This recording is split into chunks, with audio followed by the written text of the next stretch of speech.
Sounds to the streaming on our end. It's just not my go-to. Yeah, fair enough. Yeah, this box makes things easy. It kind of handles it all for me. Mate, like I said, I love it. And then, the editing, not having to do that is quite nice as well. Yeah. All right, we're live on YouTube, live on Facebook. It doesn't like Facebook at the moment, but anyway. Who does, eh? Yeah. All good. We'll go live from there. Let's do it. Let me hit record. That's also important as well. The amount of times I've started a pod without hitting record. DC wouldn't let us get away with it. Let's do it.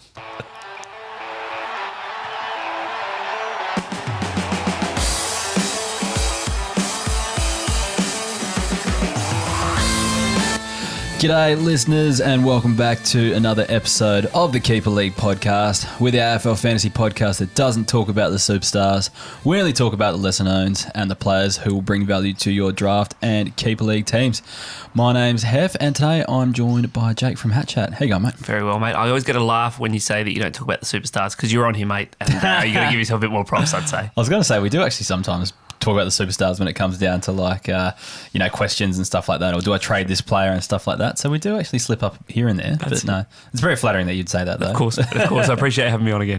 No, and I appreciate you coming around on your lunch break. I don't know if too many other people would give up their lunch break to do a podcast with me. So nah, that's all right. We love this game and you're doing us a favour, which listeners might find out in the next day or two as well. Yep, and we'll be chatting again later today. Yep, there might be another voice on the Hat Chat podcast at some stage. Who knows?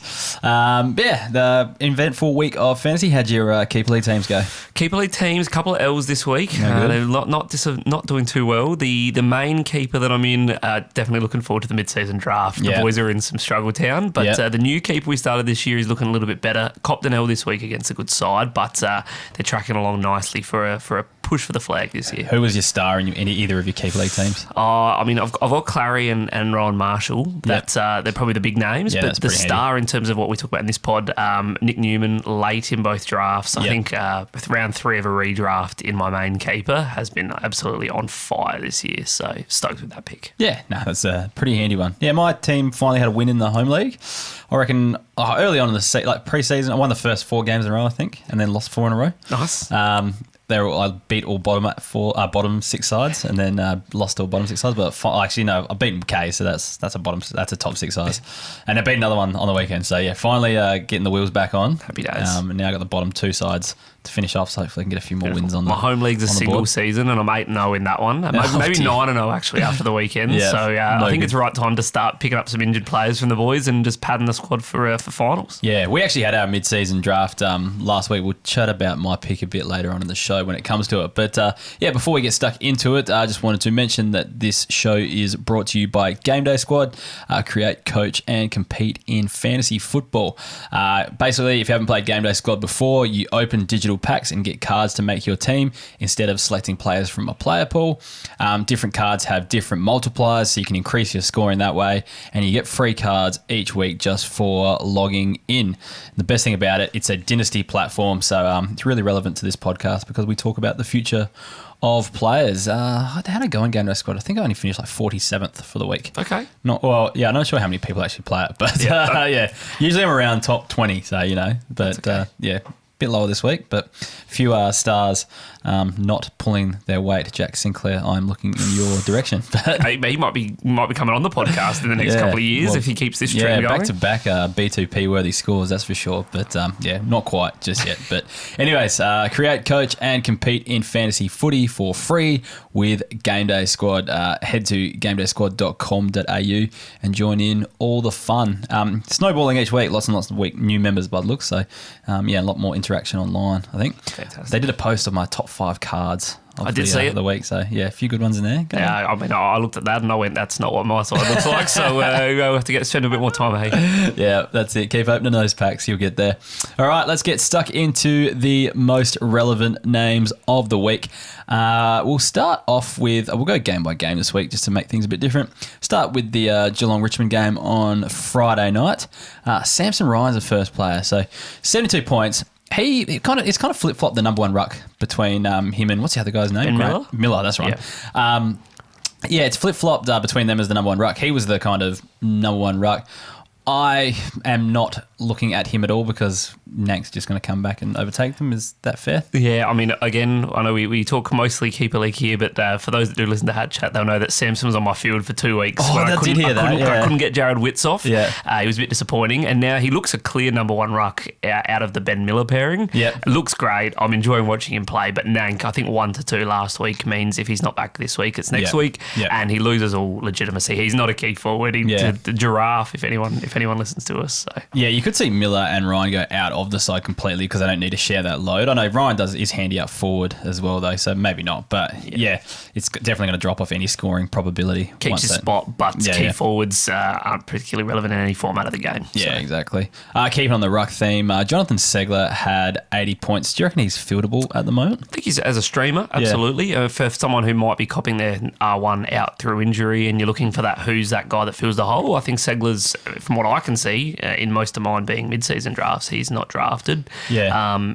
Fieldable in the scheme of things. I think Reece Stanley 3 weeks, 2 to 3. I looked at the AFL injury list and it just said short term, so whatever that means. Okay. Have you noticed that? It's only the Cats. Yeah, Geelong just don't give up anything on their injury list. 100%. Pain in the ass. But anyway, I've got him in my Dynasty League. My 3 rucks in that league are Pitnet, Segler, and then I've got the Meek Reeves combo as well. So I've got 4. It's not nice. It's terrible. But Pitnet and Segler have actually been putting up reasonable numbers the last few weeks, so it's kind of nice. Meek Reeves is nice in the Dynasty that you've got them cuffed. That's about what's nice about it, I suppose. Yeah, exactly. But the rest of my team is so stacked it doesn't really matter. I haven't lost a game yet, so rucks are irrelevant. I'll keep saying that. Ruben Jinby, we haven't talked about him for a few weeks, but he had 96 points, which was just a great showing for a rookie. Did you watch much of this game? Yes, this was the game that I watched. Mind you, I don't know when I look on paper why I picked the Gold Coast West Coast game over a Richmond Geelong game, just in principle. I did it too, but I watched as well, but I think it's more so I couldn't watch the start of the other one because it started too early, having my kid on Friday night. So then once he went to sleep, I watched that one. So actually you spot on. I think I did the same. I think this is a bit of a hard one because at 3/4 time he's in the 70s and he's had 8 touches, but he's on track for the tackle record that Laird set last year. So he's not going to do that every week. He's 60 points in tackles and had 15 in disposals by 3/4 time, but you'd still be stoked. The role is there and he's definitely one for the future. But I haven't been watching him. I've been watching West Coast because who does? Because I have a life. I do watch him quite a bit, but he's been playing more. He was playing more in defence, wasn't he, when he was getting kind of rested in the game, wasn't he? Or? Yeah, definitely started the year high CBAs. I think he had a drop off for a couple of weeks there and then seemed to have a little bit of an uptick, at least from what I saw last week. But yes, it's certainly the pick is looking tasty and the tackle pressure is incredible heading into winter. We could be seeing a few more of those scores. Yeah, game is starting to slow down a bit as well, so a few more stoppages, a few more tackles and things like that. Moving on to Dom Sheed, he had 81 points. Handy as I've got M8 there, but it should be M7 because that's the last midfield spot. Would you field him as an M7? I would. Yeah. I think most teams wouldn't bat that deep. We talked about it in the pre-season that last midfield spot was a struggle this year. And in a lot of drafts, you're looking at your bench, who am I taking? You'd be stoked with Dom Sheed. Obviously, West Coast very injury prone, but no job security concerns, always plays an inside role. He doesn't have the ceiling we've seen in the past. Yeah, exactly. I think he'll be around that 80 mark for a while. I've been fielding Con Nash as my M7 at the moment. Haven't been hating it, really. Stoked with that. Yeah, and really late pickup as well, just purely because I thought he'd play every week. That's the only reason I grabbed him. But yeah, no, it's been all right. In the same game, Bailey Humphrey had 94 points. He's just finally showing us what he can do. Mainly up forward, but really lively. Really would attack the ball really hard is what I'm trying to say. And but also had a little bit of time in the midfield as well, so 5 CBAs for the game. I think there was a few doubters of him because he was a bit slow to start off with, but I don't know. I reckon he shut him up this week. I was probably, interestingly, picked him up as a rookie spot in my main draft, so it was nice to see a showing from him. It was really impressive. A few CBAs, got himself involved in the game. I was a little worried. He's certainly tapered those expectations for me now. He'll probably come straight back down next week, but that's the roller coaster you do with your rookies. You pick him for the long term, not the short term. So just good to see something from him. You want to see something early in the year and you can suddenly say, for us, it's a 2-year hold on rookies. I'm happy to say from that performance, he's enough and worth of a list spot next year at that minimum. 100%. All right, 2 main talking points in this game, and in both in the draft, in the keeper league, and the classic format at the moment. Rory Atkins and Braden Fiora, like probably the two most talked about players of the last few weeks. So Rory Atkins last week he scored well, but I think he had 8 turnovers and coughed it up a fair bit and stuff like that. Then there was all the uproar last week that he wasn't on the plane with the rest of the team, but flew over the day before. Yep. So that's why. He had 75 points in this game, really slow start, but actually played okay once the game got going. My question to you is, do you think he's safe in the side? I'm gonna dispute the fact that he played okay, in the sense that he had the most pointless disposal I had ever seen in my life. It was, as a non-owner and maybe somewhat biased non-owner, I just watched him getting involved in +6s that he had no business getting involved with. He'd probably have a 12 to 15 metre kick to him, only for him to make the 12 to 15 metre kick instead of the direct 30 to play on the wing. I guess the difference was when he was kicking out from full-back, he wasn't kicking it directly to the opposition side this week. That's probably the difference I really noticed. But Supercoach owners, his efficiency was definitely up because his use of disposal was not. There was just lack of impact from it. It was purely link-up play and not good link-up play. So to that point, I don't think he's out of the side because Gold Coast played well and won that game convincingly. I think their biggest win outside the Gold Coast, I think is what I heard, or at least in WA. So I think they probably go in unchanged, but I think his job security is still absolutely fringe at best. Yeah, he's like a player that I've avoided picking up in Classic just because I'm not sure he makes it through to the buys. And before the buys, I don't really want to have anyone that I really have to move in if I don't have to, especially when you're paying 400, 500K for someone now. But I guess the other guy, he's actually who I picked up in my mid-season draft. Okay. So I was kind of like hedged my bets. So I was like, I don't want to pick him up in Classic, but I'll pick him up in my keeper league just in case he does pop. Then at least I've got on board in some way, and I won't hate myself for not doing it. I do that all the time. Yeah. It's same with if I go really hard at a player in my drafts. I go, I'm going to avoid him in Classic unless they're extreme value, because you just feel at least one of your formats. I feel like I've made a mistake then. I feel like we've made a mistake by not getting him now. It's looking a bit that way. But again, if he's dropped this week, we suddenly look like geniuses. So yeah, that's true. Yeah, okay. Hopefully he gets dropped. Anyway, the other one's Braden Fiora. So he had 65 points. Are we concerned about this score at all? It didn't suit him as much this week. We know the wing is a pretty volatile position for fantasy scoring at the moment. And they played just more direct in this game, Gold Coast. They just were trying to just pile on as many scores as they could against a lesser opposition. So are you concerned about Braden Fiora, especially with Weller potentially back this week, who could take a wing off him? I think there's a slight flag, but I think it really depends how hot you were on him in the first place. You know, I was probably hot week 1. As soon as we saw there wasn't that big uptick, as soon as Took came out of the side, it probably showed what we should expect. Yeah. And I don't think that particularly changes this week. Weller hasn't been out for the length of Fiora being in the side. Yeah. So I don't think there's a major impact, but I also think if you had these really high expectations, they should be tempered by now. I'm probably thinking more so selection-wise. Do you think there's any selection issues there, or does like an Alex Davies come out first? Like, who comes out to get Weller back in, or...? It's a good question. Yeah, I don't really know. It's probably, he's in a similar position as the Rat. I would say, if I was the coach, Fiorini's staying in the side above the Rat, and then you're shuffling things around. Weller obviously has played a bit off that half back, or some of the other boys that can shuffle back there. But again, we're not Stewie Jew, so we're only making our best guesses, and I would say Fiorini's a better player. All right. I hope that you're right with that. Luke Jackson, 103 points. He's had back-to-back tons now. Last week, Checkers and I said we couldn't say confidently that those two, like him and Sean Darcy, could score well in the same side. Now Jackson's playing more as, he's always had, this year he's played a lot as a key forward. He's actually starting to put a few good scores together there. I know we've seen back-to-back tons. I still think it's going to be quite a volatile run. What do you think? Yeah, absolutely volatile. I still think that there is. The fact is that we're talking in keepers. Everyone's going to have him. There's no one that doesn't have him. He's not going to be sitting on waivers anywhere. Yeah. I think as an owner, you're happy. As a non-owner, you're happy. In the sense that after a couple of tons, you think, there's.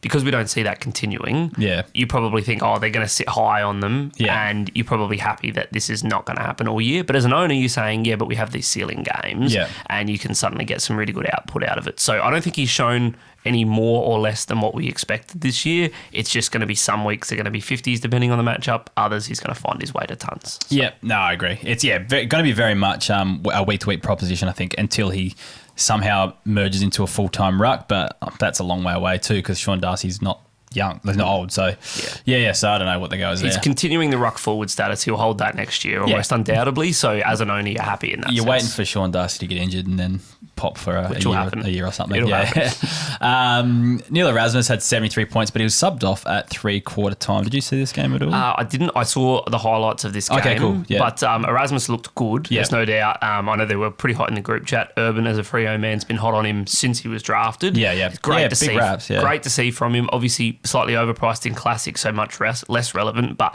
he should be on a lot of watch lists. Do you know why he was subbed out? Just a tactical thing? I think it was rest managed. That's what I read. Good. I haven't seen anything come out since then. Yeah. But certainly, if he is sitting on your waivers, you should be keeping it very. Or even close maybe eye. because some people might see that as 73 points, like as not that good, considering you've missed a quarter of footy. So you might be targeting a trade as well because he might be popping pretty soon. Very much. Bailey Scott had 81 points. I really like Bailey Scott because he was just a good underage scorer. Player I held for a long time in my keeper league team before finally trading him out. But I'm just tipping the cap to him. Plays on a wing. Wings are gross. Yep. That's essentially all it comes down to. 100%. Yeah. With the Kangaroos, I think LDU, Darcy Tucker, Flynn Perez got injured.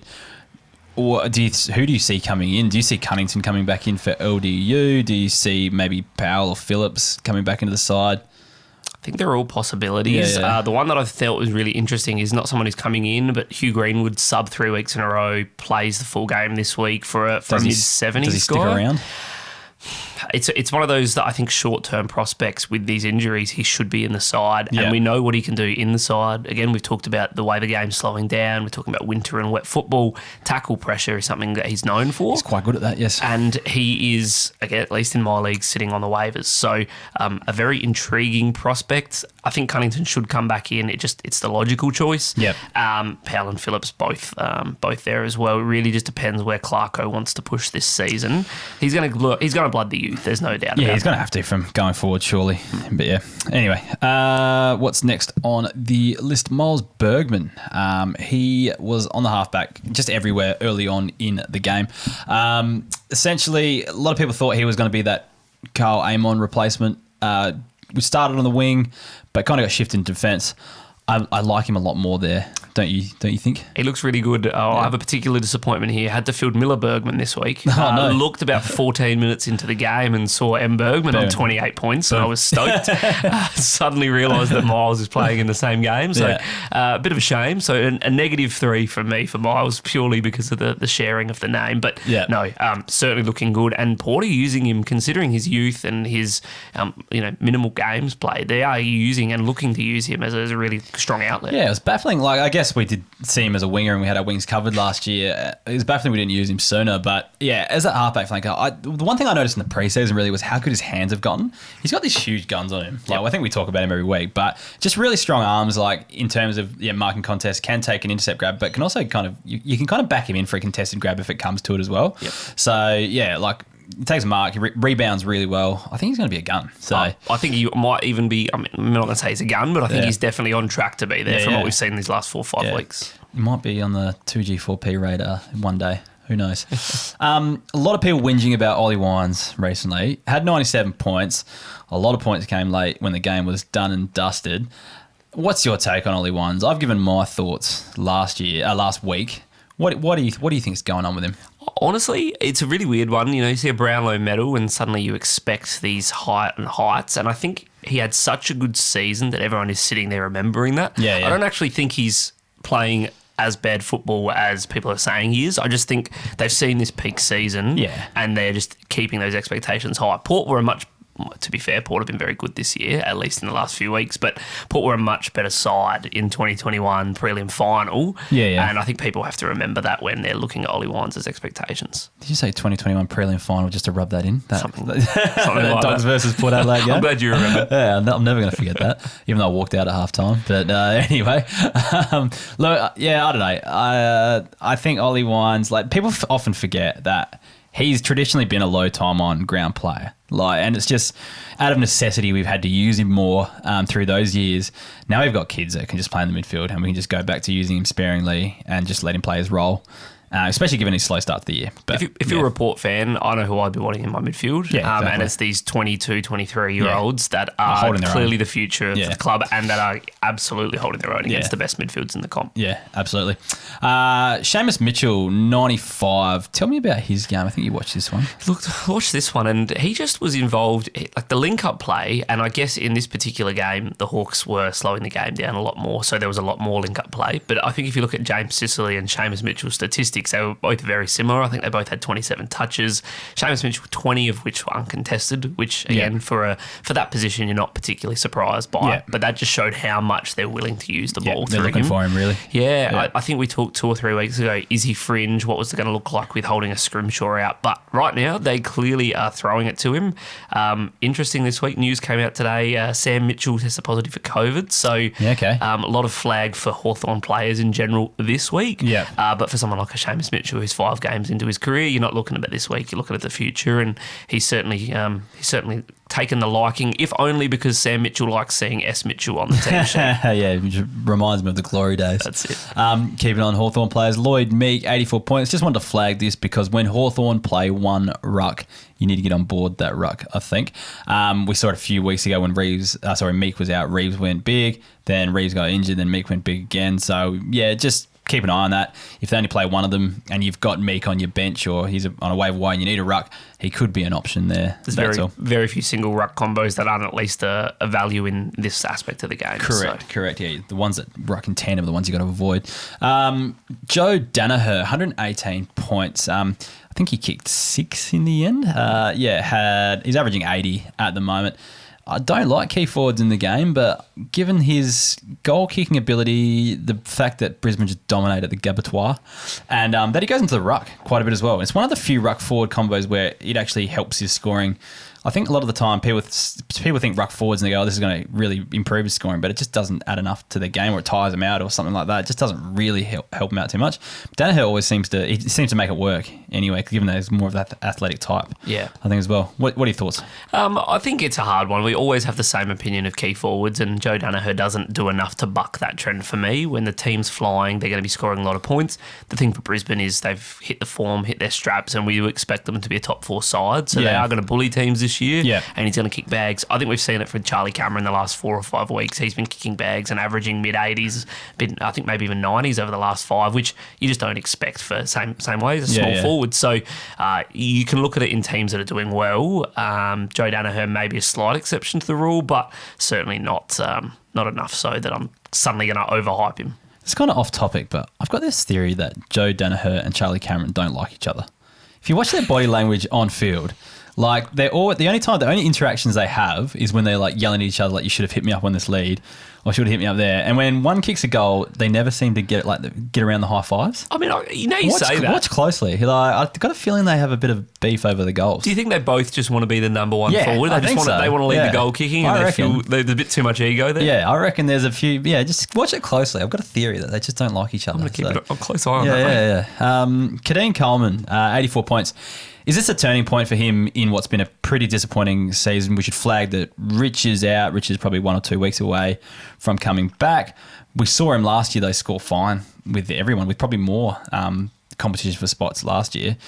What's your take on Kadeem Coleman? It's a bit of a weird one. I kept him last year. I brought him in the probably late draft last year. Managed to keep him pretty stoked with that until this season where the role just seems to have diminished.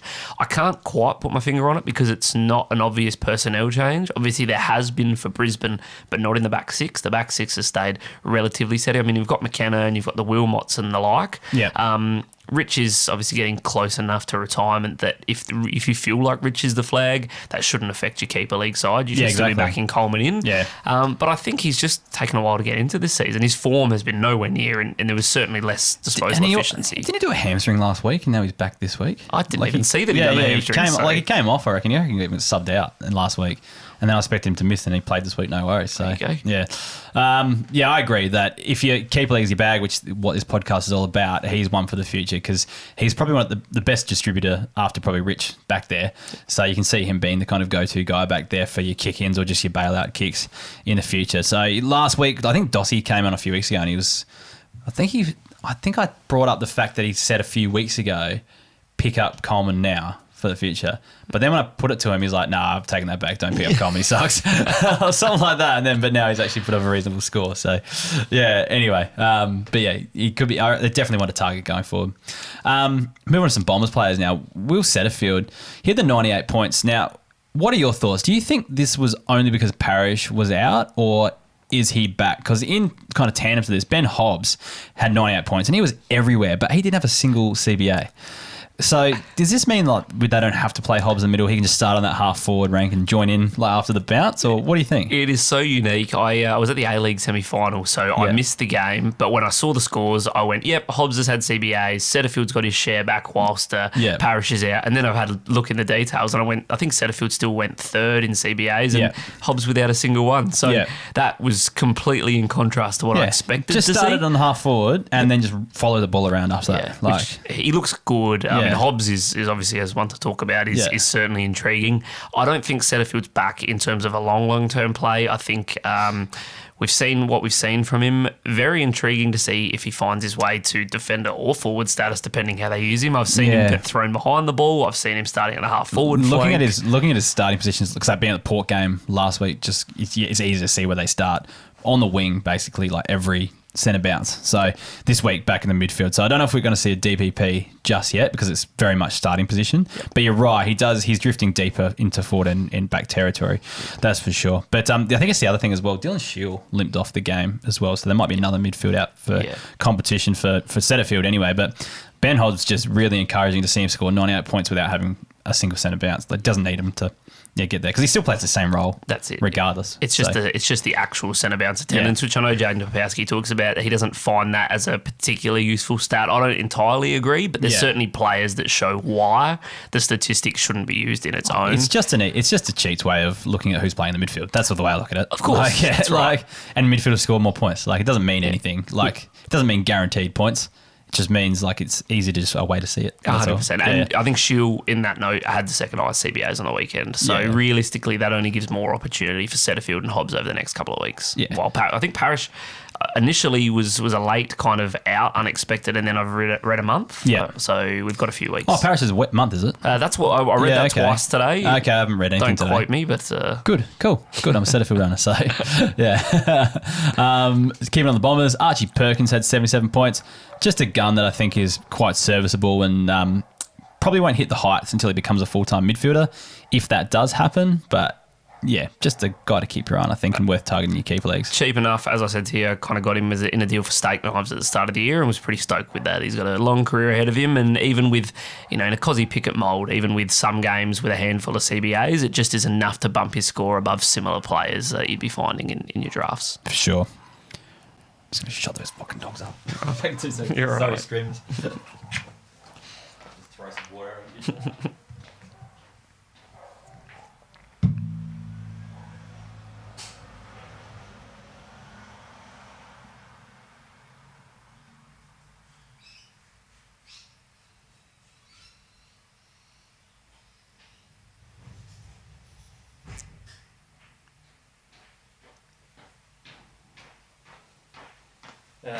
Nothing a good spray with water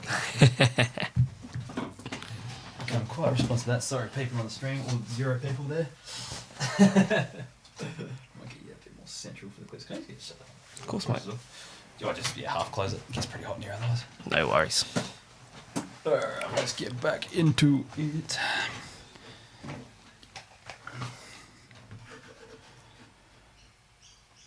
In a Cozzy Pickett mould, even with some games with a handful of CBAs, it just is enough finding in your drafts. For sure.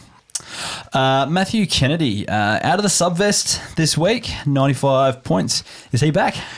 He's definitely very classic relevant right about now. I think there's going to be a lot more chats about him over the next few days. I noticed Roy picked him up this week and didn't tell anyone about it. What's he doing? Very sneaky, very sneaky. He'd be pretty stoked. He looks back. Again, it's just going to be, what does this Carlton dynamic look like in terms of permanency and rotation. They just have a lot of guys that could be sitting in this role. Yeah. Super interesting after watching a lot of their midfields rack it up over the last few weeks. The complete flip side with another Chera flop in typical Chera style. Yep. And Kennedy comes and bucks the trend. So I think Doss had the C on Chera, I think. So, classic Doss move.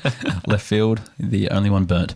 Anyway, Mark Pitnet, 77 points, just one to ride while Tom de Koning plays twos. Yeah, which... I mean, I think they're saying a lot of talk about de Koning not being at the Blues next year, which if that's the case, he's probably someone that you should be looking at Pitner even harder right now to run as a single ruck next year. It is a genuine play as well to be looking at players who might be leaving at the end of the year because people don't hear that news or they don't follow it as much. Or isn't there a podcast now, Gettable or something like that? Something like that. Yeah, that has all the trade news. Probably should be listening to that.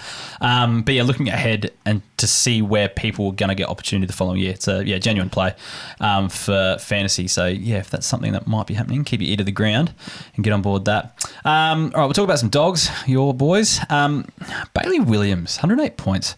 Where has this... I haven't noticed anything different really in his role or anything like that, but where's this run of form come from?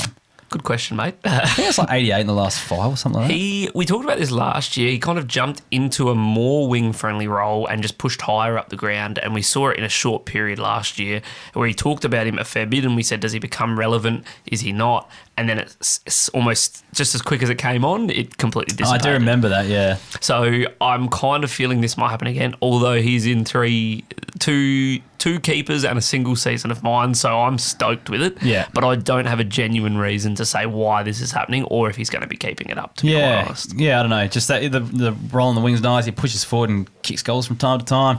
Finds enough of the footy. As with any sportsman, sometimes you hit a hot run of form, and I think that's where Bailey Williams is right now. Speaking of guys on the wing, I think you didn't notice. Don't think you saw this game because you were the soccer. That's right. Rory Lobb was starting on the wing and then pushing back into defence and things like that. So I only scored the 55, but interesting role change. Very interesting. Very Bevo. Yeah, very, very Bevo. And I mean, when we're playing such a tall forward line, I think we've been trying to work out what we need to adjust. Yeah. Certainly wouldn't have been in my top 10 list of adjustments, but Bevo does what Bevo does. Jack McRae only scored the 83 points. Is he a back to the podcast #B2P candidate? He's got to be a candidate, I think. He's been disappointing. He's been consistent, consistently 90s, and he's gone another tier again into the 80s this year. I think if you're averaging 80 plus, you still qualify, I think. But it's because he's still probably in the top 150 to 200 players in the competition. Agreed. But stonks down, that's for sure. Very down. You'd be pretty upset as someone who was very hot on him at the start of the year. Again, in a similar vein, it's not that his role has changed entirely. He's definitely had a little bit more time at half forward. Yeah. The odd sulk on the wing as we used to. But there is no real, in a similar vein, justification for such a significant drop of form. Yeah. I think he's probably one that you could target as one of like your M5s or 6s, like down that range. If you're going to get him there, you're probably getting a bargain, really. But if he was going to be like, if you've got a shocking M3 and the guy who owns him is on the decline or rebuilding or whatever, you might be able to get a deal done where he comes in as your M3 or M4 or something like that, and you probably get your 80 most weeks consistently. Yeah, I'd take that. Oh, you would. And I think it's an interesting one because there's so many times you see guys like a McRae where their owner just is holding out hope so they keep the value quite high. Yeah. And this is where as an owner you have to kind of look at it and go, where is my team? And do I look at cutting my losses in a half decent deal if the decline's going to continue? Yeah. Because McRae, believe it or not, is one of the older boys in that midfield. So a guy in my league, I was involved in this trade, offered up, who was it? Tom Mitchell last year for Josh Rochelle. Okay. So I had Josh Rochelle and he offered me Tom Mitchell and I took it. I was like, I'll take Tom Mitchell. I'll take one of the greatest fantasy scorers of all time. In hindsight now, 12 months later, I didn't expect Rochelle to come on this quickly. No. But you regret that trade now. So, you never know. Which is crazy because you still had a, in theory, points uptick. Absolutely. But at the same time, when you're looking at selling out your future. And I did the same thing. I had a Jared Lyons I brought in a year and a half ago now, thinking, he's still at 110 guy. Yeah. And suddenly he's out of the side. So it's amazing how quick that can happen. It all depends where your side is in your premiership windows. Yeah, so that was my justification. I thought I'd be in the window this year. Didn't think Rochelle would be this good this quickly. I thought it would take 3 or 4. But anyway, I'm not upset with Tom Mitchell either, though. So happy with that. He had a good game on the weekend, actually. 120 points. Yeah. perfect. So that's what you want. Lachlan Murphy, 107 points, just a tip of the cap. I don't know. He's had a good round. I think he's averaging 80 over his last 3. But yeah, 107 points helps him get him up there. 8 tackles, that defensive forward role. It's just going to be a roller coaster. Not something I want to ride each week. No, that's it. I don't think we'll talk about it, but Saints do give up a few points, so that potentially assists us right here. I did actually have this in the show docs. Stream everyone against St Kilda, but that's been the common theme. But 14 players went over 80 this week. Yep. And then I think the 15th was Ben Keys with 71, something like that. So, yeah, it's still not the worst option. So definitely stream against St Kilda. But yeah, Lockie Shoal, 107 points. I'm still not sure where I sit with him in the long term, but I think in the short term he's going to be okay. But depend on him for speed, not so much precision. But I think they like him better than their other wing options who are probably a bit slower. Yeah, I think the Dawson coming inside potentially has just opened a little bit more opportunity for him. That's my take on it. I'm a big fan of his. He's been shown to be in and out of that side and is a real fringe guy. But I actually have some pretty high stocks on Shoal in a player who I think a lot of people would be happy to let go, especially as we talked about this mid-only M7 situation where we're probably a lot of guys playing DPP into that because we haven't had anyone else sticking. I'm playing Dawson in my midfield for sure. Yeah, because I've got way more defenders than I have midfielders. Exactly. So yeah, it's not a bad point. Paddy Parnell, 100 points, showed signs last year, but in this game he had 9 marks playing across half back. What do you think of his game? If he can keep himself not injured, if he was 15 last year, 16-year-old, he's got at least 20 years in your keeper's sides. Don't run into anyone. Like he'll snap in half if he does. If he could just put on a little bit of size and get that body. It's not that the body's the issue. It's exactly that. It's the injury, just finding a way to run into brick walls. He's looking good. He definitely looks like a player for the future. Yeah, absolutely. One to develop. Yeah, like you said, just got to get a bit of size on him and he'll be fun. Chase Jones, 83 points. Noticing a bit of trend at Adelaide Oval. Loves the place. Don't field him away from Adelaide Oval. I think this week they're playing at Mars. Against your mob. They are. Which is terrible for fantasy. Yep. Jordan Dawson's probably like my best. I've got Brayshaw and Jack Steele, but who knows where all they're at. This is a bit of a flex. So, I know, but like they're not great captain options at the moment. So when you consider Steele, 75 subbed out in this game, and then who was the other one? Brayshaw. He's all right. But he's just gone off a 150 2 weeks ago, but that's fine. I didn't have a captain that week though. So, he had all those knee injuries. But anyway, like Crows players at Mars, that's traditionally a pretty bad place for fantasy scoring. So I think the weather might not be as harsh though this week. It's been very rough the last few years. I mean, the winds do pick up. It's not going to be quite as bitterly cold, at least from what I can see. This weather, if you know how weather kind of travels from SA to Victoria, you know, if this weather right now we're having makes it to Mars on the weekend, there'll be no issues there. It might be a good game to watch for once rather than watching everyone in there in 16 layers. Yeah, exactly. But I agree. Chase Jones was an inning classic. He's already been an out in classic. Adelaide Oval is the place. Yeah, only play him at Adelaide Oval. All right, we'll move on to St Kilda. Only player really is Jack Higgins. 99 points, 3 goals. Played well in a game where they got absolutely smashed, but it's just what Jack Higgins does. He'll kick a few goals and he's just not going to be that fantasy scorer we all thought he was going to be. On to the last game of the round. Not a lot to talk about here, but Mason Cox had 124 points. He was one of their best players. I think he was leading like the ranking points I saw when they come up on the ground.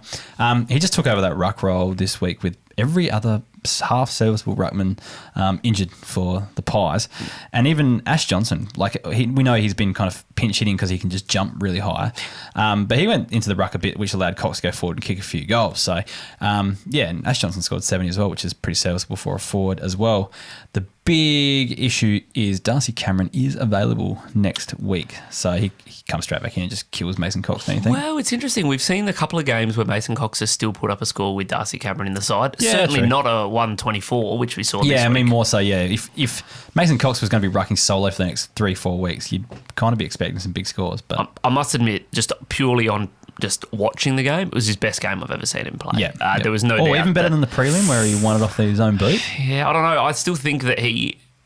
Yeah, okay. I mean, it's a bit of a hard one. It's the best regular season game I've ever seen him play. But, he was fantastic. The fact that, Dacos had another 40 and they still said Mason Cox probably best on ground. Yeah. The mark where he was running back into the 50, straight into the pack, I don't know if anyone's seen that, but he looked like a different player. And whilst when Darcy Cameron comes in, he takes that number 1 role. We've still seen weeks where Mason Cox has a bulk of the hitouts, even with Cameron in the side, depending on the matchup. Yeah. So I think his value is maybe maybe a bit higher than people will put on him, in saying that after the 124, any owners are going to say, hey, guys, look at what I've just seen. And there's only negative to come from Darcy Cameron coming back in. Yeah, you're right. That's it. It might not be as devastating as we think, but it's definitely not going to improve his game, that's for sure.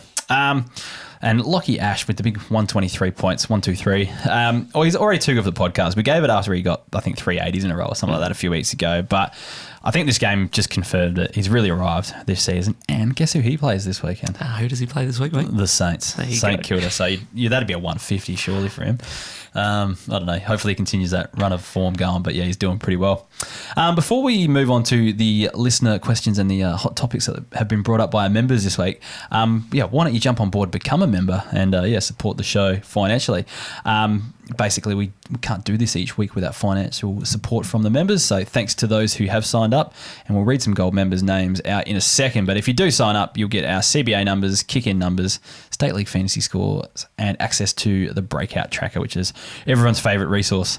Thank you to the following gold members: JC, Dino, Brendan Trump, no relationship of Donald, I don't think, Liam Webb, Blair Newton, Declan Power, Chris Allen, Jason McMahon, Jack Clydesdale, and MM.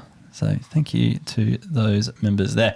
But as other ways to show your support, if you can't jump on and buy a membership, you can also just retweet our stuff, follow us on YouTube, get around all our other stuff on the socials, write a review on the iTunes thing. Anyway, anything you can do helps out. So thanks to all those who do look after the podcast. All right, you ready for some hot topics and some questions? Let's do it. Nathan John is putting to us, should I use my number one waiver pick on Seamus Mitchell or Pedler? And would you keep them next year? So let's do the first part. Mitchell or Pedler? Who would you choose? Pedler CBAs on the weekend. I did notice that. Oh, we didn't bring that in the show there. That's another one. Let's talk about that. Yeah, Pedler CBAs on the weekend. He's been looking good. He's been looking like someone that the Crows, we've been talking for years that he's probably going to be developed, and he now looks to be a player already who they're plugging holes with, and he's just filling a vital spot for them. Yeah. Add the CBAs on the weekend. I just think he is more likely a lock in their best 22 at this stage, and potentially higher upside if he's getting some midfield time. I think Mitchell's role is nice, and I think you could probably rely on Mitchell more consistently. But I think Pedler has that kind of potential if he moves inside the midfield a lot more, given that he's got forward status as well. Yeah, I like Pedler too. Mitchell defender forward is interesting, but the thing is, going into the future, he won't keep that. Yeah, exactly. So it's like this year, Mitchell looks like a better pick, but if we're looking to keep for next year, which to Nathan's point he is, I think Pedler's the play. All right. Jared Minchin asks, can Duggan keep this up or do we sell high? Did you do this for me specifically, mate? No, this is Jared's specific question. Thank you, Jared. I did start the year in Classic with Duggan. I copped a lot of stick for it over the first few weeks from the boys. Yeah. They all started McGrath, and look who is laughing now. What a pick. So, Duggo's been looking fantastic. Again, I can't say I predicted all of these injuries, but the role is brilliant. The start of the year, the issue was he's just a versatile guy that would get a couple of CBAs, come off the half-back flank, depending on the substitutions where he needed to be. At the moment, he is just looking like inside mid, taking kick-ins. He's getting CBAs and kick-ins. Yeah. The Jordan Dawson. I think Shanahan being out probably helps that because he was the main kick-in guy. I've noticed like in the last 2 weeks since Shanahan's been out, he has bumped his scoring right up to that 100-plus kind of territory. So, But yeah, you're right. He does play in the midfield as well, so it shouldn't really hamper him too much when he does come back. So, yeah, not a bad option there. The role's brilliant. I would keep. Yeah, don't sell high because given the trajectory that West Coast are going on, he's the kind of player that's in line to be one of their number ones. Like they're better players. And he captained the side this week, which obviously says where they put him in the hierarchy and or how many injuries they have. Yeah, no, don't sell high. Hold on to him for the time being.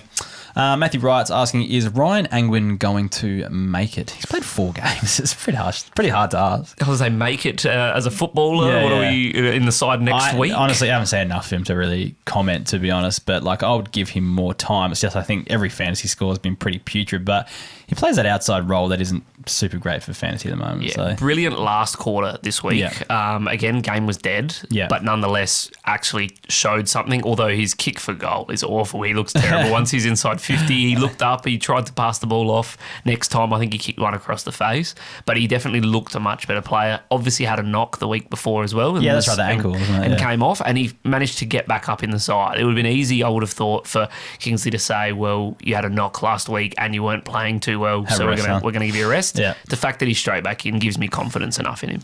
All right, we'll move on to Daniel Lascelles. What to do with Ben Keys? If you're an owner, what would you do? There's not much you can do.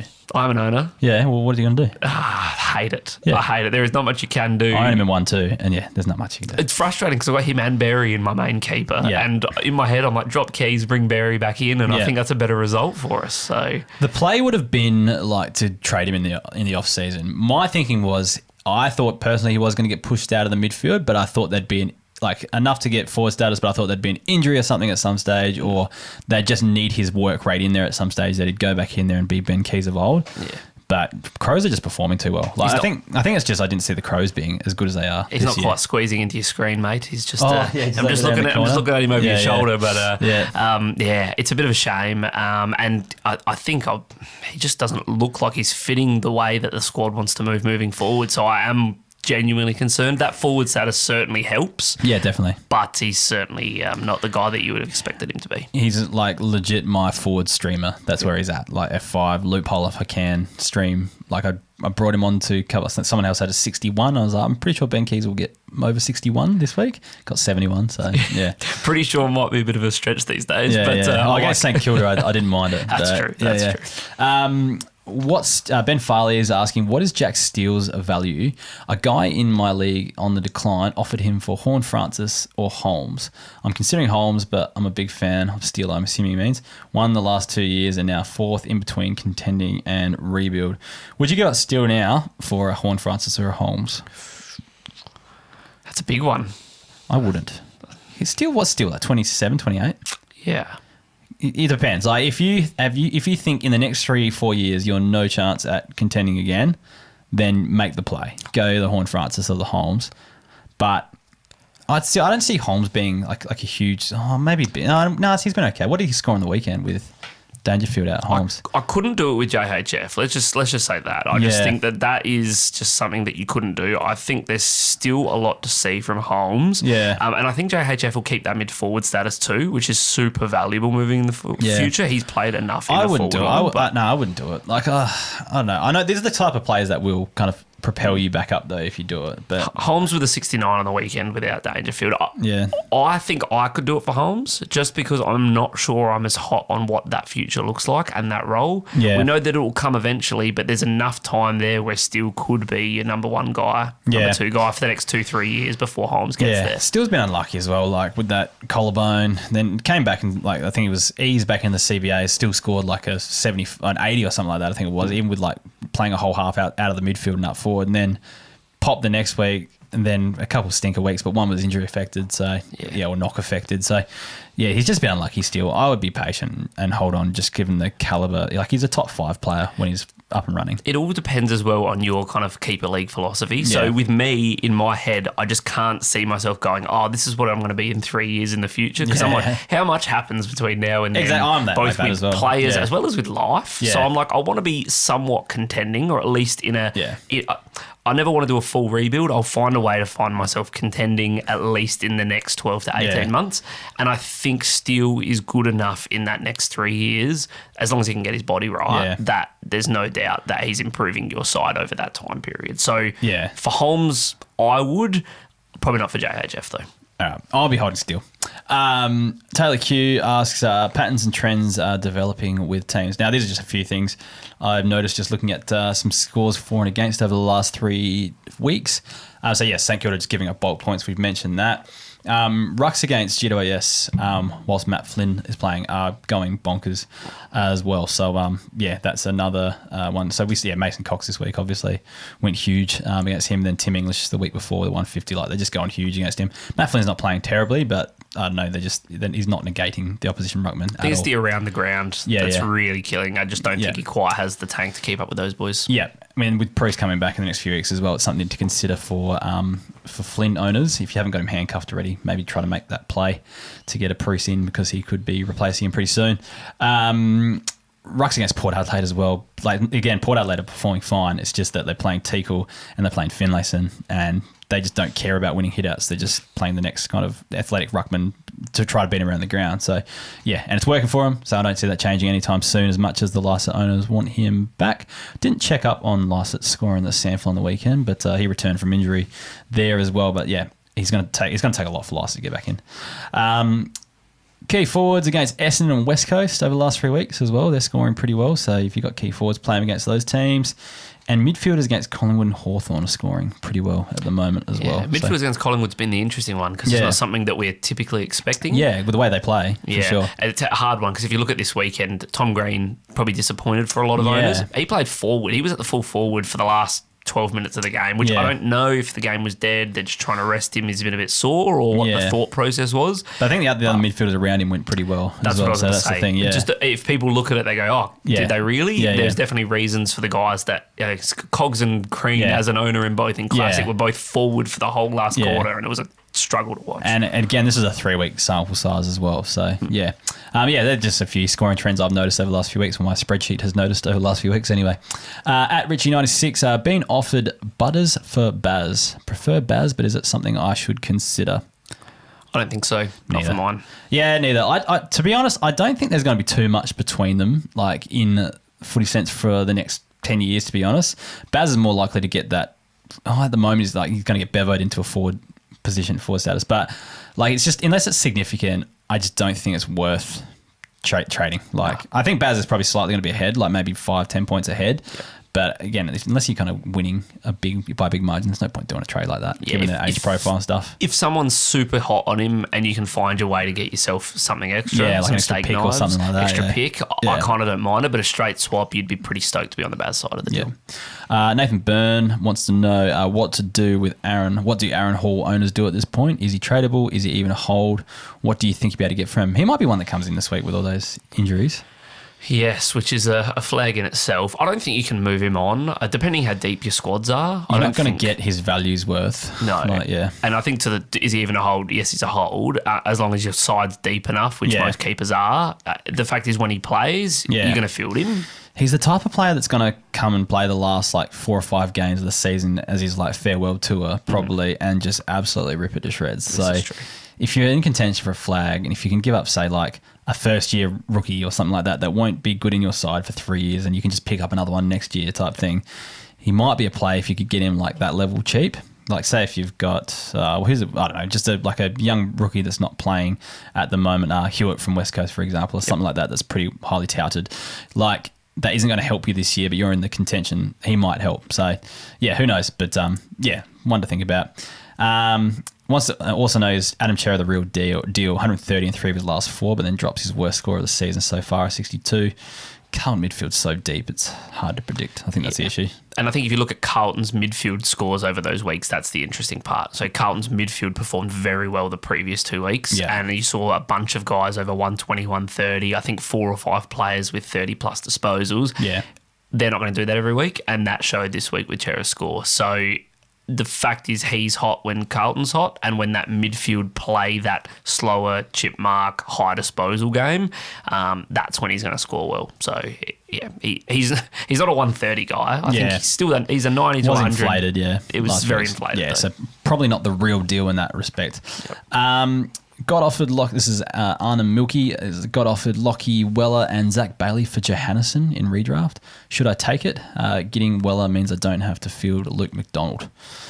The old 2-for-1 deal, it's only a redraft, so it's not a keeper. But I don't mind it. You're getting more points in. Johannesson will be the 80 to 90 type scorer each week. Bailey won't be that. He'll be probably 70 to 80 in that kind of range, but Weller can definitely be that 80-plus guy. Yeah. Depends on your distribution and how many other forwards you've got and things like that. But if you're talking 2-for-1, normally it's because you're giving away a really high-end guy for 2 mid-tier guys. I don't think there's that much of a gap between Weller and JJ in reality with those roles. So therefore, it's just that one's got the forward status, I think. But you're getting Bailey in return. So. If you're getting Bailey as stake knives, I'd do that deal. Yeah, I'd probably do it too. At Major Van Bam, Lachlan Murphy seems to be playing high half forward last couple of weeks. Worth a pickup. I think in the show you kind of established I wouldn't do it. No. Unless you've got nothing else to do and you've got a relevant waiver pick that you just got to spend on something. Yep. Maybe, but that's about it. Yep. And last question at Matthew 0 with a bunch of numbers, whatever.